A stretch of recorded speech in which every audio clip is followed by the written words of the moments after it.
Good morning to all. कैलन कोई खेलने लगा है काफ़ी वेट के बाद, और इस बार मैंने अपने कैलन कोई की हालत दिखाई थी, जिसे हम क्लांचो भी बोलते हैं, कि इसकी कितनी बुरी हालत हुई थी। पूरी वो जो बटरफ्लाई आती है रेड वाली, उसने इसके सारे लीव्स को ख़राब कर दिया था। इवन इसकी स्टेम तक को खा गई थी वो नहीं, मतलब उसके लार्वा खा गए थे।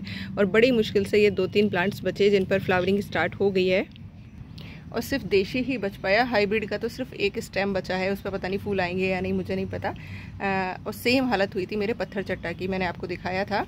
बहुत बड़ा प्लांट था और पूरा का पूरा खा लिया था। अब ये वापस से फूटने लगा है। कल एफवी ग्रुप में एक मैम का सवाल था, उन्होंने अपने पौधे की हालत भेज रखी थी, टोटली ख़राब हो रखा था वो।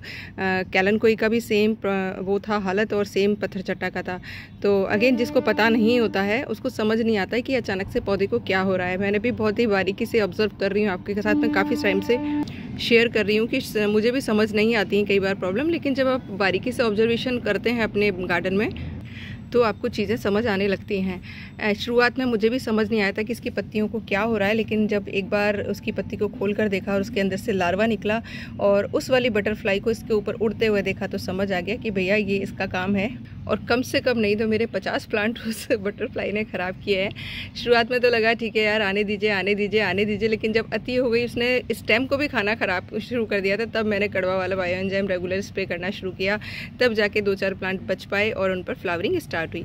करती कैसी हैं देखिए, इस तरीके से आप लीव्स को देखेंगे ख़राब होना शुरू हो जाएंगे। ये दिख रहा है आपको ब्लैक पार्ट, यहाँ पर वो मतलब एक जगह अंडे देती हैं, फिर वो धीरे धीरे करके लार्वा बड़ा होता है, और लार्वा बड़े होते होते पूरी अंदर से लीव्स को खा जाता है। और फिर जब उसका प्यूपा बनता है वो मिट्टी में गिर जाता है या इसकी स्टेम से जाके चिपक जाता है, फिर वो स्टेम को खाने लग जाता है। तो इस तरीके से आपका पूरा प्लांट ख़राब हो जाता है।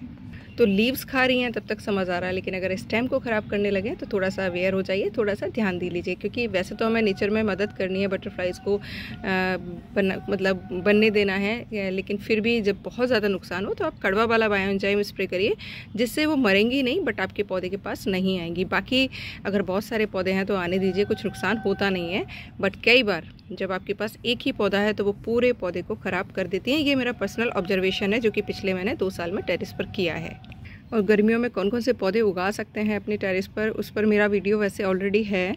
मैंने एक पोस्ट भी शेयर किया हुआ है कौन कौन से फूलों के पौधे लगा सकते हैं। फिर भी मैं नेक्स्ट वीडियो में जो बड़े बड़े पेड़ लगा सकते हैं, आप पौधे लगा सकते हैं, उन पर नेक्स्ट वीडियो में आपको डिटेल में शेयर कर दूंगी कि तेज़ गर्मियों को सहने वाले कौन से पौधे होते हैं जो कि आसानी से आप अपने टेरेस पर लगा सकते हैं।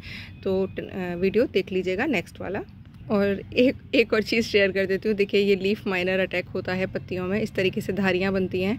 और ये जितनी भी अभी आप देखेंगे, कैलेंडुला हो गया, पालक हो गया, मेथी हो गया, या आपका टमाटर हो गया, उसमें आता है ये एक लीफ माइनर इंसेक्ट होता है, जो कि इनके अंदर अगेन वो भी लीव्स के अंदर अपना एग लेइंग करता है। और वो उसका जब वो जो लार्वा होता है वो धीरे धीरे करके लाइन बनाते हुए इसके टिश्यूज़ को डैमेज करते हुए बड़ा होता है, फिर मिट्टी में गिर जाता है और फिर बड़ा होके उड़ता है। तो ये सारे इंसेक्ट्स के काम हैं। और ये आने के बाद में देखिए इसकी रोकथाम नहीं हो सकती, फिर तो पत्ती डैमेज होगी ही होगी। आए ना, उसके लिए आप हर 15 दिन में एक बार कड़वा वाला बायो एंजाइम स्प्रे करिए ही करिए। और अगेन, अमावस और पूर्णिमासी यानी कि फुल मून नाइट और नो मून लाइट पर अगर आप पौधों का विशेष ध्यान रखेंगे तो हार्मफुल इंसेक्ट आपके गार्डन में नहीं आएंगे। और देखिए, अगर बहुत बड़ी ज़मीन है ना तो आप अफोर्ड कर सकते हैं सारी चीज़ें, लेकिन अगर छोटे छोटे से गार्डन हैं और चंद पौधे हैं तो आपको थोड़ा सा मैनेज करना ही पड़ता है। तो करिएगा, और विंका की सारी वैरायटीज़ लगा लीजिएगा। देशी ज़्यादा लगाइएगा, क्योंकि देशी ईडेबल होता है, बहुत सारी बीमारियों में काम आता है, वो ज़रूर लगाइएगा, वाइट और पर्पल कलर का। उसके बाद हाइब्रिड लगा सकते हैं, लेकिन हाइब्रिड में आपको क्या प्रॉब्लम आती है वो मैंने शेयर की हुई है।